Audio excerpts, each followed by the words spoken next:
괜찮아. 괜찮아요. Anjay. Assalamualaikum warahmatullahi wabarakatuh. Perkenalkan, saya Wulan Sulisti Arli dengan NPM 224111029. Di sini saya ingin membahas tentang 5 kasus bisnis beretika dengan tema bisnis jujur kepada stakeholder. Kejujuran dalam bisnis merupakan fondasi penting dalam membangun kepercayaan stakeholder.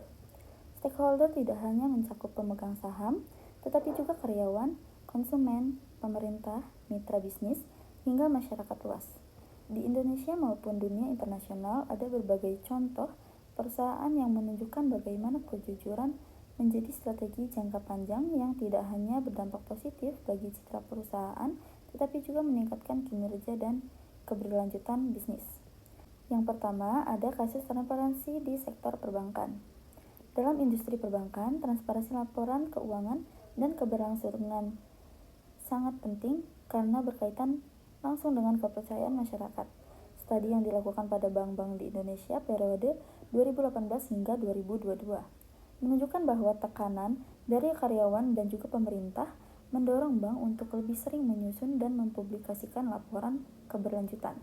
Langkah ini membuktikan adanya komitmen pada keterbukaan informasi yang memberikan kepastian kepada investor bahwa bank tidak menutupi risiko atau masalah yang dihadapi. Bagi karyawan, transparansi juga memberi rasa aman karena mereka mengetahui arah perkembangan perusahaan. Dengan demikian, kejujuran menjadi kunci untuk mempertahankan loyalitas stakeholder.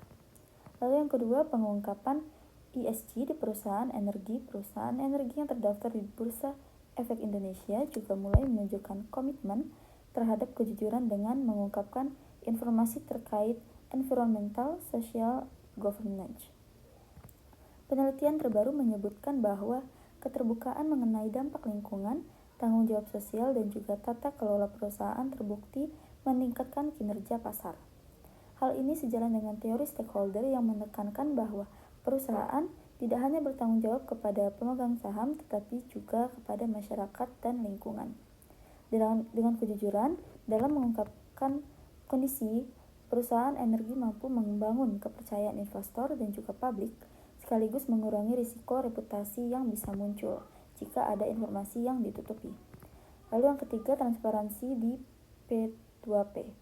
Lending syariah di sektor keuangan berbasis teknologi seperti P2P lending syariah, kejujuran menjadi faktor utama yang menentukan keberlangsungan bisnis. Penelitian dapat ada 3 perusahaan P2P lending syariah di Indonesia mengungkapkan bahwa transparansi informasi kepada penyandang dana merupakan aspek vital. Dengan memberikan informasi yang jujur, perusahaan mampu mengurangi asimetri informasi, yaitu kondisi di mana penyedia dana tidak mengetahui risiko sebenarnya. Jika perusahaan menyembunyikan risiko gagal bayar, hal itu justru akan merusak reputasi dan juga menurunkan kepercayaan investor. Lalu yang keempat, budaya kejujuran dalam perusahaan keluarga. Studi lain yang meneliti salah satu perusahaan keluarga terbesar di Indonesia menemukan bahwa mayoritas karyawan merasakan kejujuran adalah bagian dari budaya perusahaan yang dijaga. Hal ini menciptakan suasana kerja yang sehat, harmonis, dan juga penuh rasa saling percaya.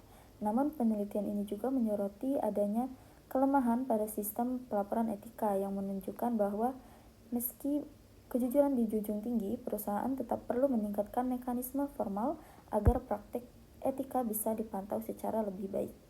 Lalu yang kelima, adanya kasus pembelajaran dari perusahaan global. Banyak contoh global yang menunjukkan pentingnya kejujuran kepada stakeholder. Misalnya perusahaan raksasa teknologi Microsoft dikenal konsisten dalam menyajikan laporan keberlanjutan yang transparan, termasuk juga tantangan yang mereka hadapi dalam hal emisi karbon dan privasi data. Dengan jujur menyampaikan kelemahan, Microsoft berhasil membangun citra sebagai perusahaan yang dapat dipercaya. Sebaliknya, skandal yang menimpa Volkswagen pada 2015 ketika perusahaan tersebut ketahuan manipulasi data emisi menjadi contoh buruk akibat kurangnya kejujuran. Skandal ini merusak reputasi dan juga menurunkan kepercayaan konsumen dan menyebabkan kerugian finansial besar. Sekian yang dapat saya jelaskan. Wassalamualaikum warahmatullahi wabarakatuh.